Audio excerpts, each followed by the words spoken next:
Hi, ladies. It is so good to be here, and I hope that what we present today will be a blessing to you and that you will glean some information from this. We are doing dehydrating, and I have an array of things that I have dehydrated in the past, and today is going to be more about dehydrating, why to dehydrate, what you can dehydrate, and I'll go into the dehydrator itself. But for this video, it's really what you can and why. So why dehydrate? The main reason is for preservation. So for me, because I have a large garden, sometimes this has been a godsend to me because sometimes there's a ton of stuff that is ready for harvest and the canner is full and the freezer is getting full and I need another option. So dehydrating it is. And I have to say this is my third season with this dehydrator and I love it. Well, you know what? Let's go into the dehydrator a little bit first. There are all different kinds. And this one literally costs $25 on Amazon. And when I tell you that this goes and goes and goes and goes, like last summer, I don't think I turned it off. That's how much I used it. And they're really well built. There are dehydrators. There's one called the Excalibur, which is like the top of the line. It has like up to 15 different shelves, all that kind of stuff. Maybe one day that's in the cards for me, but not now. So what I mean by that is you can get one that's $20, $25, or even some people find them at thrift stores. And I'll just kind of go over this one. You have the top. Then you have various different trays. I have 2 more trays at home. And they just stack one on top of another, okay? And what I did is what you see are apple chips. And what I did yesterday was I took my mandolin and I just sliced the apples really thinly and put them on here. And then they went for about 8 to 10 hours. There is low, medium, high. The best way to do this to preserve the vitamins and the minerals is on medium or low, which takes a little bit longer. On high, you lose some of the minerals and the vitamins, and that's not what I want to do. So as you can see, I leave the skins on my apples. I will collect these, put them in a jar, and I will just eat them as a snack. Sometimes I put cinnamon on them. Sometimes I put a little other types of seasonings. This time I just did the plain Jane so you guys can see. But, you know, and basically when it comes time, I just take them and put them into my jars because I know that once I start eating these, it's going to be gone in maybe a week, maybe. Now, this is, go for it, Colette. Mm-hmm. So as you can see, I have various different tiers and, you know, we just let it go. And it's up to you. Every vegetable has their own time. You have to get to know it. There is no wrong or right way to do this. No pressure. And there's also different trays. Like it's an insert. I did not bring them with me, but you can put the insert on here so it closes up the holes. And you could make, and I didn't bring an example of that, but you could make like fruit leather. And that is amazing. And I mean, I absolutely love it. And it's a way to get a ton of, you could do fruits and vegetables together. But again, today is really, I'm showing you what you can do. We will do another video in the future. Maybe we will do fruit leather so you could see how that process goes. All right, so let's move on to what I've dehydrated, okay? Now, one thing I just wanted to mention, have you ever been in the grocery store in the fruit and vegetable aisle and there's a rack in the corner that has like vegetables and fruits that are going out, you know? first place to look. And it's awesome because, yeah, they need to be used right away, but you can dehydrate them. You can slice them up. I use a mandolin to get them thin, but depending on what it is, there are different thicknesses. I'll give you an example. I have a friend who grows, and I do the same thing with my zucchini for baking and cooking purposes. I grow massive zucchinis, and she slices them by hand till they're like an inch and a half thick. She throws them on her dehydrator, and she dehydrates them. So obviously they break down. And then she she kind of puts them in bags, takes the air out, and then the next season or whenever she wants, she takes the zucchini slices and she puts them in a bowl of water so they come back alive, guys. And she uses those zucchini slices to make zucchini lasagna. So you can, depending on how thick or thin you slice them, you could use this stuff in various different ways. Like the apples, I just eat as a snack, okay? But we're gonna go into all of this, so you'll get a better idea. This is chocolate mint, and it smells divine, right, Colette? Yes, it does. And so I had a client, quick story, who cannot stand mint, and she was like, could you get rid of it? So I naturally, the gardener that I am, I took a bunch to plant in a secluded part of my garden because it does go like weeds. And then the rest of it I harvested. And so that night, now you have to imagine, you don't have to do these like nice layers, you could overlap things, especially when it comes to like herbs or greens. You could just pile them on. Literally, sometimes my cap is like half off until it breaks down, because it all goes through and it works.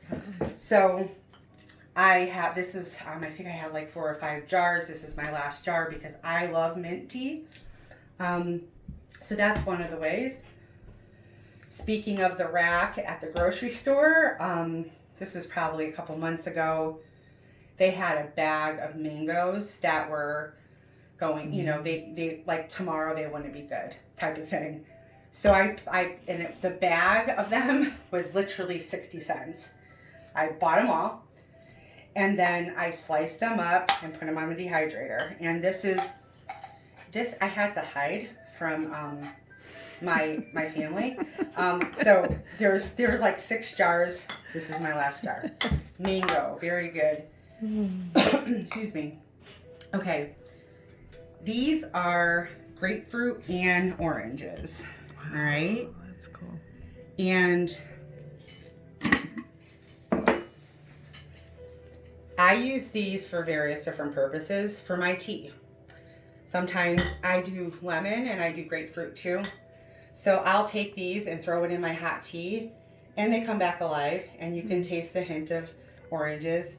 I have a friend who I gave a whole bunch to, and she strung them up and she used them as Christmas ornaments on her tree. She did a citrus theme this year, which I thought was very cool. Another thing I'd like to mention very quickly, any of these things that you dehydrate, you could also take them and send them through the processor and make them into a powder, okay? So, for instance, I've done this before. Unfortunately, I do not have the example, but the end of the season had a ton of tomatoes, and I was doing sauce, and I did salsa, and I froze a ton because tomatoes are really good just flash frozen. So what I did is I pureed it and I put the inserts in so it wouldn't leak through the holes. I dehydrated it, and then it got very, very, very dry, and it turned into like a plate of dried tomato. And then I take that, put it through the processor, and I made tomato powder. And it's amazing because when you're making your sauces, you could put it in your sauces to make it more tomatoey. It thickens things. You could add that to soups if you want to just add a tomato flavor. And then I love tomato juice. So I'm not kidding you. I take 4 tablespoons of the tomato powder, put it in a jar, because I usually drink out of a jar, and with water, and voila, swish it around, and I have tomato juice. So, and then it's funny because I just watched a video last night, a high-end culinary chef, and he was making these fruit and vegetable powders that what he does is he takes the plate, we'll just use this as an example, and then he takes the powder and he shakes it onto the plate, and he said, this is why this plate costs $150, because it took 2 days for him to make all of these beautiful, the beet and the blueberry were just gorgeous. And again, you could take those powders and put them in your smoothies. The sky is the limit with this, guys, and this is why I'm doing this video, to get your mind wrapped around this a little bit. It took me about a year to really grasp that basically you could do just about anything, really. So these are bananas. Oh, I gotta try those. Those look so good. Instead of chips, I love that. here, I'll take. This is like leathery. Yeah, exactly. Okay. Oh my goodness, I'm gonna love this. So, and I like, you see that? It's chewy. Chewy, textury, Okay. like, yeah. Love it. Like licorice. I absolutely love it. Oh my goodness. Oh, you did this over candy. See, there you go. Exactly. So with that said, okay, you've already got, your bananas are starting to go bad. You've got your bag in the freezer already for banana bread. I've done chips, and then I took the thicker blade of the mandolin and I sliced these up, and I made, banana stalks or banana, and they're like, see, oh, so good. they're That's my favorite. It's chewy. So, and I absolutely love the texture. And believe it or not, guys, I've learned, it's like you said, Colette, I love this over candy. It's just, you find what texture you like, and you just do it. And it's just been amazing to me. And I'm a little funny about bananas. I like green bananas, or not green, but green. Once they start going, I have to use them in other things, but they're good for you. You need the potassium. So this was my result of how I'm going to get more bananas into me. And, like, I can eat a little jar if I wanted to. Those are so good.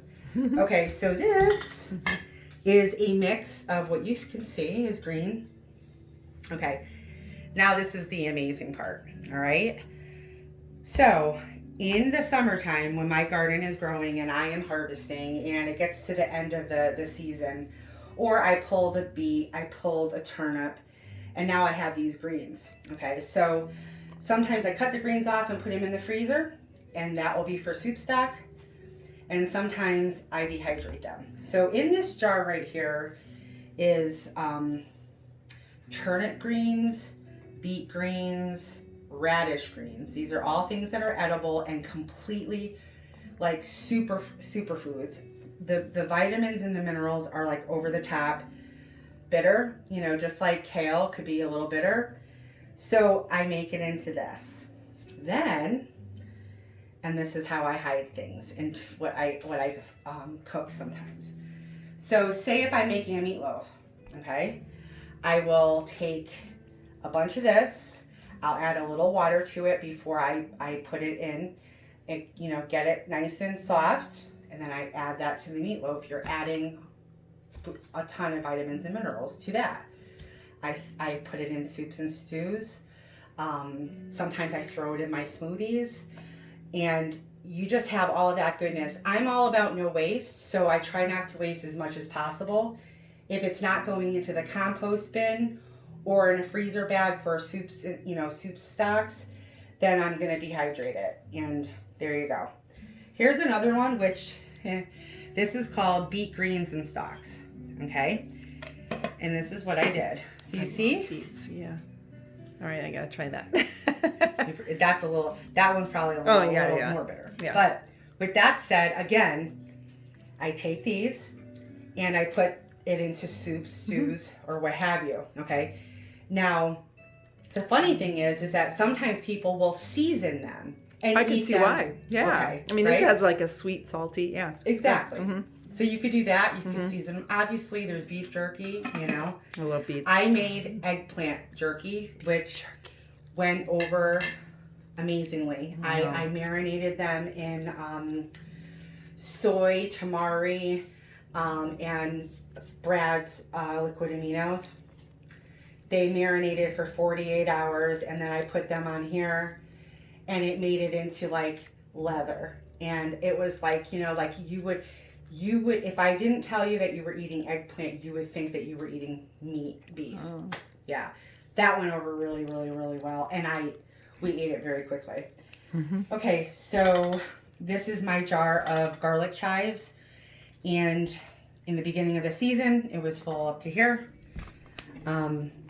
And basically, I go along and I cut them, and then I dehydrate them, and I throw them in here.